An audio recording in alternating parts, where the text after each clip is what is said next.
ওই কারণটাই ওই কারণটা খুঁটিটা জলের মাঝে এটা ধরছে। গরু জল খাইতে গেছে আর গরু যে আত্মা হয়ে গেছে। আমি পরে হুটি গাছ ধরে আমি গরু ঠেলা দিতাম, নামছিলাম।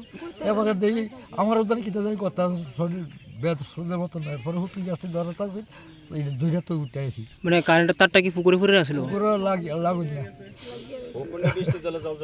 আগে থেকে এমন কোন সময় হয়েছে এটা? এই গরুটা কি মারা গেছে? আপনি কিভাবে উদ্ধার হয়েছিলেন থেকে? আমি হুটকি গাছ দিয়ে ধরা আসতেছিলাম, এই ধরার থেকে কত দিয়ে কিনছিলেন গরুটা? গরুটা ফসিল। আপনি আহত হয়েছেন না? আমি বহুত কষ্টে উঠতে আসি। আপনারা কেউ ধরে আনছে না, আপনি নিজে উঠতেছেন? আমি নিজে এই হুটকি গাছ ধরে তো উঠতে আসি। বন আছিল, কান্দার মাঝে বন আছিল। গরু ছোট পাইলে আপনার সংসার চলে? হ্যাঁ, কোনো মতে আর কি, কোনো মতে চলে।